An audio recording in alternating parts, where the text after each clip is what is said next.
बशीरन व नज़ीरा। वक़ाल अल्लाहु तआला लक़द कान लकुम फ़ी रसूलिल्लाहि उस्वतुन हसना। सदर मोहतरम और हाज़िरीन जलसा, ये मेरी बड़ी खुशकिस्मती है कि आप लोगों ने मुझे कहने का हुक्म फरमाया है। एक हक़ीर इंसान की आप लोगों ने जो इज्जत अफ़ज़ाई फरमाई है, उसका मैं तहे दिल से शुक्रगुज़ार हूँ। मैंने आपके सामने दो आयतें पढ़ी है।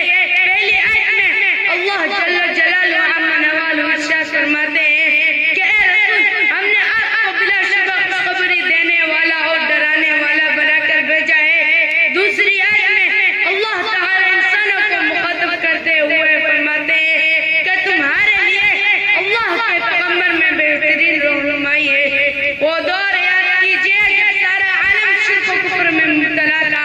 खुदा की इबादत गाहें बुतों का अड्डा बनी हुई थी। खुदा वाहिद के बंदे सदा माबूदों के पैरों पर सर झुका रहे थे। दीन हक के तलबगारों को कोई ऐसा आदमी ना मिलता था जो उन्हें सिरातुल मुस्तकीम पर गामज़न करे। ऐसे में रहमत इलाही मुतवज्जो हुई। अब दीन और शरीयत का मौसम है, फ़ज़ा रुख़सत हो रहा था। मौसम बहार आया और उस आनबान कैसा था। आया कि चमस्तान आलम गुलो गुलजार हो गए।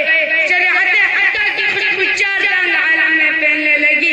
यानी पैगंबर आखिर ज़मा हादी बरहक फ़ख़्र रसूल सरकार दो आलम जनाब मुहम्मद रसूलुल्लाह सल्लल्लाहु अलैहि वसल्लम एक कामिल और मुकम्मल शरीयत लेकर इस दुनिया में तशरीफ लाए। आखिर दावाना अल्हम्दुलिल्लाह रब्बिल आलमीन। इसके बाद